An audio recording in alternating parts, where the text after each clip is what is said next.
Hello everyone, how are you? Happy Monday. When you join, say hello. And when you are on the replay, just do #replay and then let me know where you're tuning in from on this planet Earth. Or if you are visiting from outer space, sometimes I like to pretend that I'm on like Mars or Pluto. Saturn sometimes too, because I feel like it always that cool like little loop that we see. So it would be like, wee! So anyway, let me know where you're from. If this is your first time ever being introduced to me or my work, welcome, welcome, welcome. I always love being able to meet with you, receive you, connect with you, because I believe social media is a platform of connectivity. So make sure you say hi, because I love knowing. And then what we're doing right now is I'm doing 31 days live in October. So today is day 12. And the reason that I'm doing this is for the launch of my third book, An Uncompromised Life. So if you have not yet seen the front cover, you can go in my feed or on my Facebook or on LinkedIn and you'll see the cover of it. And we are offering pre-orders right now. Just got back from my publisher that it'll be going to printing this week. So that's exciting. But what today's topic is, or what these lives all go through, is it's going to go through 31 ways that I broke my own heart and 31 ways that you can turn heartbreak into a love story. This is inspired because my third book, An Uncompromised Life, was about a time when I compromised my character, my desires, and my needs for love. And I've done it more than just this one time, as we all probably have done this in our life, but I want to share with you multiple ways in my life how I really compromised myself and really made it a love story, made it phenomenal, because I feel like so many times a lot of us were in negative relationships, or we have negative people around us, or we feel like our heart is constantly being broken and we don't really know what to do with it. Like we keep feeling like we're stuck. We feel like we keep experiencing the same thing over and over and over again. And how do we push through that? And so today's topic that I really want to talk about is all about shopping. I know this is a weird one, because you'd be like, Colleen, how does shopping at all relate to heartbreak? And for those of you who've known me since I was like in high school, probably have always known when I was a lot younger, I had like a serious shopping problem. Like I was always the girl that had like all the dresses, all the clothes, all the friends were always over since like high school. I was the one that you wanted to borrow the clothes from. I didn't even know if you borrowed clothes. Like I wouldn't even know they were gone. I always had like so many closets. I had so many dressers of stuff. Like I was always that girl. And a lot of us, I feel like we don't realize whether mine was clothes, but we could just have stuff, like a house full of stuff.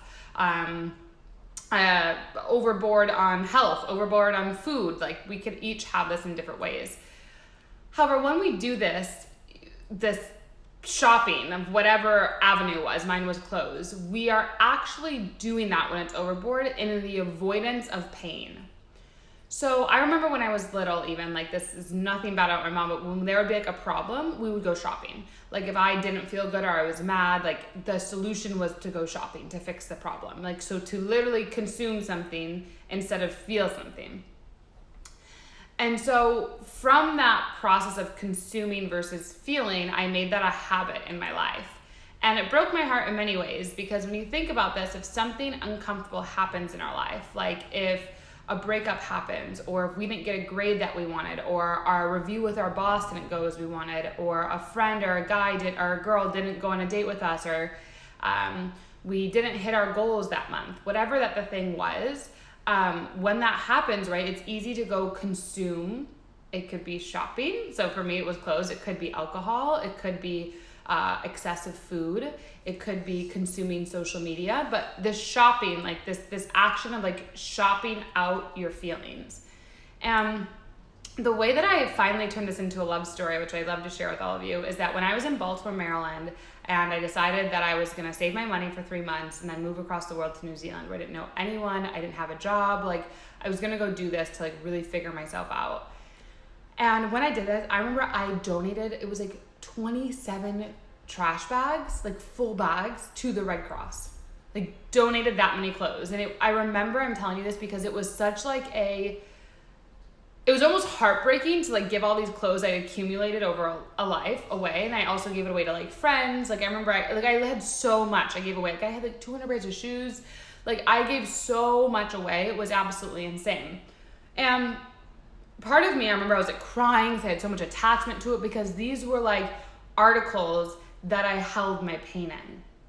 And so a lot of us do this. We do it in so many ways, but I moved through it. That moment that I donated, I will never forget. I went to the Red Cross. There's like those 2 big bins of like, you know, like cardboard bins that you drop your stuff off in. Mine like filled the top. That wasn't when I had to start putting them in the other, and I had to make like 2 card trips, I even think, because I had so many trash bags. I did have to make 2 card, and I remember like putting them in like this. I was like shaking and like dropping the bag. And then I'd like go back to my car like paralyzed, get the bag, and I'd be like shaking and like drop it in there. And this was like, it really was an addiction almost to shopping, but it was an addiction to avoid my feelings. And the moment that I got on that plane to New Zealand, I remember I had this excruciating anxiety. Like I was sitting there on the plane like, what am I doing with my life? Am I ruining my life? Like what's happening right now? And what I want to share with you, how I overcame this shopping, right? So when I moved to New Zealand, I had 4 suitcases. That's it, like 4 suitcases. I was in New Zealand for 8 months. And when I was in New Zealand, that was the process of like, I wasn't really shopping a lot. Like I went to the farmer's market. I started doing yoga and meditation 4 hours a day. I started to really understand like, what is my soul? What is it going to mean for me to look at my life 10, 15, 20 years down the road? And what is it I want to be doing? What are the conversations I want to be having? What are the feelings and people and environments I want to experience? What are those sensations? And I started having those words pop up in my mind. Like before, and I would have never even known the word sensation. Like even sensations of like, how do my clothes feel now? Like all my clothes are super soft now. I try to do vegan friendly. Like I always am in that way. But 2.5 years ago, 3 years ago, I had no idea that language. But that thing of I feel something, so I'm going to go shopping, or I feel something, I'm going to go eat. I feel something, so I'm going to go drink. Like that process of for me, it was shopping obsessively to avoid the feeling. That is what creates heartbreak. And you have the control over that to stop avoiding your feelings and to feel them, to move through the heartbreak much sooner. And the longer you do the shopping obsessively, the longer your heartbreak is gonna be with you. And so what really got me over this is when I was in New Zealand, I remember I wanted to then start my business online, which was in 2018, January. And when I started it in 2018 of January, my business, I had 4 suitcases, right, in New Zealand. And usually if you're traveling the world, right, it's best to have 2, like 1 carry-on and 1 checked luggage, because you have to pay extra for it. And if you're going to like Europe and Asia Pacific, and I had like Russia, like I had all these ones, like it would be annoying to have 4 suitcases of one girl traveling like in all these countries around the world. So I got rid of another 2 full suitcases of clothing. And like, it probably been more than that, because one of my suitcases, right, it just had to be like my camera, my laptop, like all my digital nomad stuff, like my lights, to like actually travel the world and have a business. And so I remember that moment of like fully getting rid of these clothes that I hated. Like these were like corporate clothes that I was like, I don't even know how I wore these. And I was like literally like throwing them out of my room, like so excited. And it wasn't about the clothes, like giving them away, like getting them out of my space. It was the fact that I was feeling liberated, that I no longer had to mask who I really desired to express myself as. Because shopping, clothing is an artistic expression of you. And you break your own heart every time you force yourself to wear something or do something or show up to something or buy something or eat the food to avoid what's happening. And so for me, shopping almost my whole life was that way. And so when I traveled the world, I remember like I would get a piece of clothing if I got something new from somewhere, and then I would have to give one away or leave it where I bought the new piece. And it was like literally exchanging the 2 of them. And so when I did this, like this heartbreak that happened, that was like this soul crushing thing of shopping and understanding clothing was an addiction to heartbreak. Like it was literally an addiction to heartbreak. And from that space, I started to release in these different places I would go in the world. And soon enough, before I know it, I started living an uncompromised life, because I started being like, wow, I love how this feels. I started going into like boutique clothing shops. So it was like specifically like family owned, that they would design, or like they were a distributor of like smaller ones.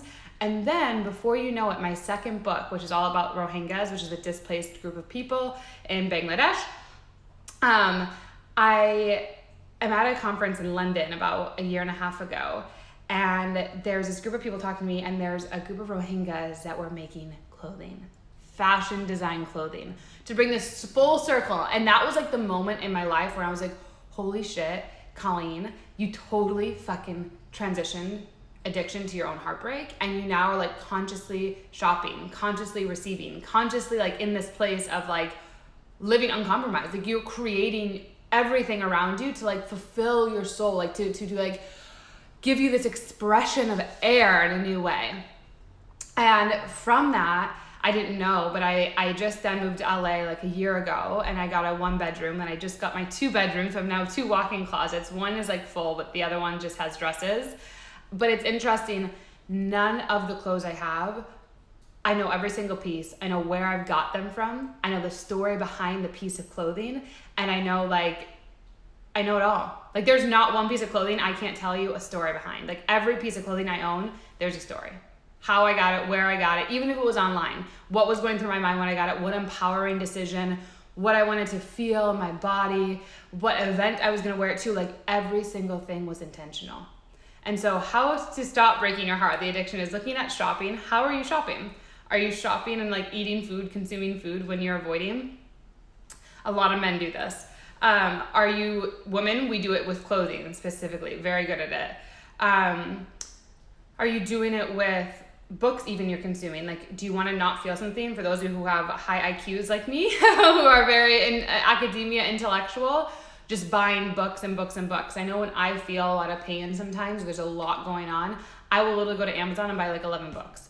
I haven't done that in a while. Now I'm very intentional about buying my books, but again, thinking of this process of what are you shopping for? What are you doing to maybe avoid that? Because that's causing your heartbreak, that's causing your uncompromised or a compromised life, and switching that to consciousness, switching that to intentionality, switching that to let me feel this and what do I really desire to experience with whatever I'm doing and shopping with.